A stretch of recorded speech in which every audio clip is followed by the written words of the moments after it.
first time I heard this story, I thought, that's a strange story. And it could have taken place anywhere. Maybe over the woods, over yonder, or maybe where you're sitting. But at the end of today, one of you here in this room will know what I'm talking about. So this is the story about the farmer and the white horse.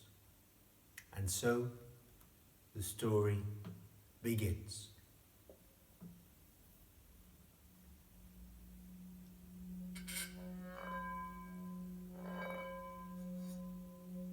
There was a farm with a farmer and his wife and children, many things to buy and sell, goats, sheep, cattle, and many, many horses. And one day the farmer got up and he went to his bedroom window and he looked across at his paddock and he could see his horses. But there was a horse he'd never seen before. A horse as white as snow, as white as your top. And this horse was looking up at the sky and all the other horses were keeping well away from him. So he turned round to his wife and said, "Wife, have you bought me a horse?" She said, "No." He said, "Well, that's strange. There's one out in the paddock." So the farmer went downstairs and put on his overcoat, opened the door and walked towards the horses. And as he got closer, he could see that this horse was much bigger than any of his other horses, at least 2 hands bigger. Perhaps you know that you measure horses by hands. And he thought, "Where have you come from, my boy? You're a fine beast, aren't you?" Now, over the next couple of days, people round from the village, they started to talk about this horse.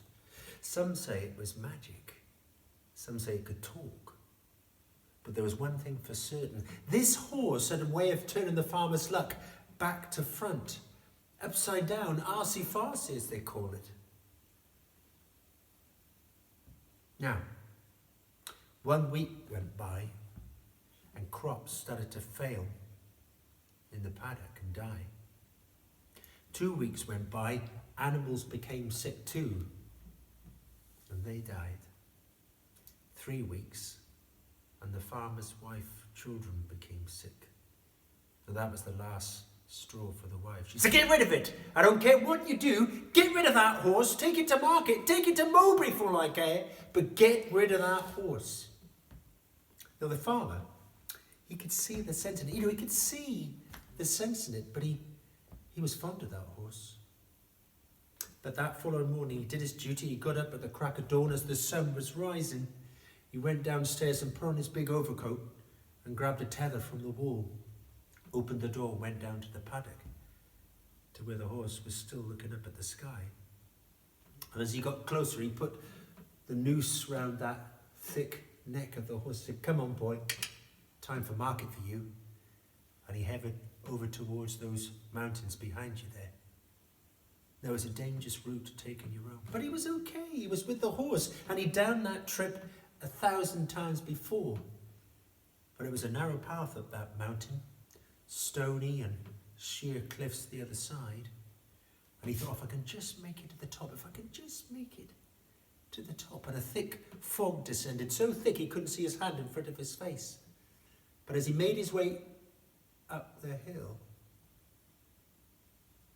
there in the distance, there was a stranger in the middle of the path with a staff and a black cloak. Now he could see there was no way round him. And as he got closer, the stranger lifted his staff and said, "Good morning. And where are you going with that fine horse of yours?" "Well, sir, I'll be taking it to market to sell it." "Sell it, you say? That's a mighty fine horse to be selling. Why you be selling it?" "Well, you see, sir, it appeared on our farm and..." "Ah, so it's not your horse then?" "Well, not really, sir. But then again, I don't see it as anybody's horse." He said, "How do you know that for certain?" He said, "Well, I don't, I suppose." And with that, the stranger put down his staff slowly. As he bent forward, the farmer noticed his long white beard. And as he stood back up, at least a foot taller than the farmer, he said, "I'll tell you what, I've been looking for a horse like that. Perhaps we could do a deal. And with that, the stranger took his long white bony fingers, put it inside his cloak, and produced a leather pouch. He said, "Here, take this for your troubles, take it." And the farmer reached out and held the bag. He could feel the weight. And then he opened up the bag slowly and looked inside. And he couldn't believe it. There was more gold than he'd ever seen in his whole life. Now, it was at this moment the farmer probably made the worst mistake in his life. Because here he was, half at the mountain. What would he get when he went into market? Maybe he'd get a better deal. So he turned to the stranger and said, "Kind sir, this is a generous offer, but I can't accept it." And he held it out towards the stranger. The stranger snatched it away and said, "Right, one-time offer only." And with that, the stranger turned. The farmer noticed his long white pointed nose and he disappeared into the dark woods over yonder.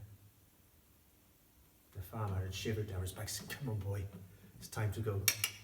And he made his way up that mountain, up over the snow-peaked tops, down into the valley below, to where he could now smell those country smells that you get. You know what I'm talking about.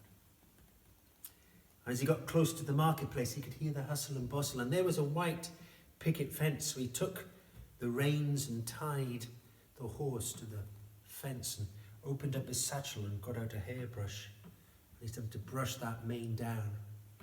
"You're going to fetch a fine price, my boy, and then my family's going to be okay." And then it was his turn to take the horse into market. "Come on, boy." And they walked off into the middle of the marketplace. Wood chips, all the farmers around, just like you. But there was something wasn't quite right. Nobody was making any offers. Nobody was making a sound. And the farmer thought, "Is no one going to give me a price?" And just when he was about to give up, the auctioneer raised his hammer and said, "Right, who'll give me £50 for this fine beast? Who'll start the bidding?" Silence. £40 now. Come on, gentlemen. This is a Palomino quality. £30? 20? Somebody coughed. 10 then. 5, surely. And with that, the auctioneer raised his hammer in slow motion as it came down. He said, "No sale!" And inside that farmer, his gut there grew a fire, went into his chest, up into his face turned red, he gritted his teeth. "I've been cursed! You've cursed me, horse!" Oh, maybe that stranger. And then he yanked that horse out of the marketplace. He said, what am I going to do? I've still got the horse. I've still got the course. Yes, maybe. So he made his way back up the mountain, back in search of the stranger, over the snow-peaked tops. And there he was, waiting for the farmer.